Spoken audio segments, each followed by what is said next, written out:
জঙ্গলে দাউ দাউ করে জ্বলছে আগুন। সেই আগুন নেভাতে ঝাঁপিয়ে পড়ল স্কুলের ছাত্রছাত্রী ও শিক্ষক শিক্ষিকারা। ঘটনা বাঁকুড়ার সোনামুখী জঙ্গল লাগোয়া সোনামুখী ব্লকের খাক জুনিয়র হাই স্কুল। এদিন সকালে স্কুলের পঞ্চম শ্রেণীর ছাত্র সৌম্য কর্মকার পরীক্ষা দিতে স্কুলে আসছিলেন। সেই সময় স্কুলের পার্শ্ববর্তী জঙ্গলে আগুন লাগা দৃশ্য নজরে আসে তার। প্রাণপণ ছুটে এসে স্কুলের সহপাঠীদের এবং স্কুলের শিক্ষকদের বিষয়টি জানায়।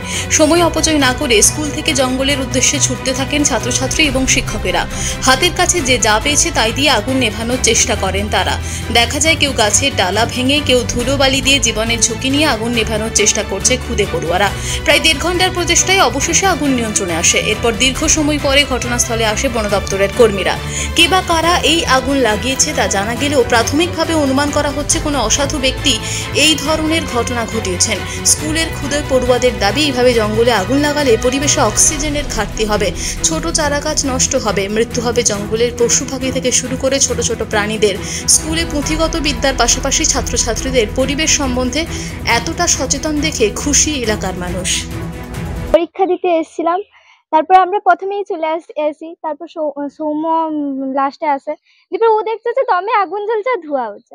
এবার ও তো তড়িঘড়ি করে এসে আমাদেরকে হাঁপাতে হাঁপাতে বলছে যে চল তোর ওইদিকে আগুন লাগছে। আমরা বলি তাহলে স্যারকে বলি চ। দীপে স্যারকে বললাম, দীপে স্যার বললো তাহলে দীপে স্যার আমরা মিলে তাড়াতাড়ি করে গেলাম জঙ্গলে। হাতে বালতি আর জল দিয়ে আর যা পেলাম তা দিয়ে আগুন নিভালাম, গাছের ডাল। তারপর বন দপ্তর এলো, ওরাও কিছু কিছু নিভালো। তারপর আমরা চলে এলাম। যারা জঙ্গলে আগুন লাগাচ্ছে তাদের উদ্দেশ্যে আমি এটাই বলতে চাই, যারা যেন আগুন না লাগায়, কারণ আগুন লাগালে তাদের সঙ্গে আমাদেরও ক্ষতি হবে। পঞ্চম শ্রেণীর ছাত্র আমাদের স্কুলেরই সৌম্য। তো সৌম্য পরীক্ষা চলছে এবং সৌম্য স্কুল আসছিল, এবং সৌম্য আমাদের যেহেতু জঙ্গল পুরো লাগোয়া স্কুল, তো সৌম্য আসার পথেই দেখতে পাই যে দূরের জঙ্গলে আগুন লেগেছে। এবং সৌম্য এসে পর বন্ধুদেরকে বলে, এবং সৌম্যর সহপাঠী সমেত আরো সবাই আমরা যারা স্যারেরা আছে তাদের কাছে সৌম্য দৌড়ে যাই যে স্যার ওখানে আগুন লেগেছে জঙ্গলে। তো তারপর আমরা এক মুহূর্তও নষ্ট না করে আমরা সবাই স্যারেরা ছাত্রছাত্রীরা মিলে সবাই মিলে জঙ্গলের দিকে দৌড়াই। এবং জঙ্গলে গিয়ে পর সেই মুহূর্তে তো জল টল জঙ্গলের মধ্যে পাওয়া পসিবল না। আমরা সবাই কাঁচা ডাল ভেঙে বালি নিয়ে, মানে ছাত্রছাত্রীরা আমরা সবাই মিলে, তো তারপর প্রায় 1 ঘন্টা 15 মিনিটের চেষ্টায় আগুনকে আয়ত্তে আনতে পারি, নেভাতে পারি একটা বৃহৎ অংশ। বন দপ্তর এবার অন্যান্য বারের তুলনায় বন দপ্তর অনেক বেশি সদর্থক ভূমিকায় আমরা দেখতে পাচ্ছি, মানে ওনারা ওনাদের মধ্যে চেষ্টা করছেন।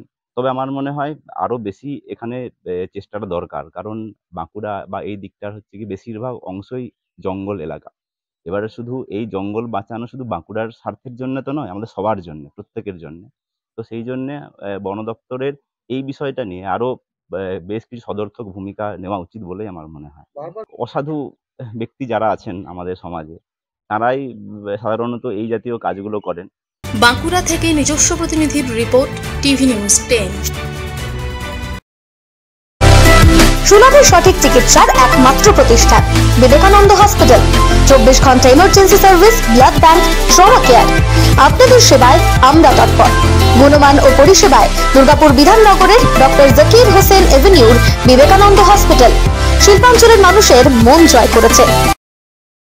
সবার আগে খবরের আপডেট পাওয়ার জন্য সাবস্ক্রাইব করুন আমাদের ইউটিউব চ্যানেল এবং ক্লিক করুন বেল নোটিফিকেশন আইকনে।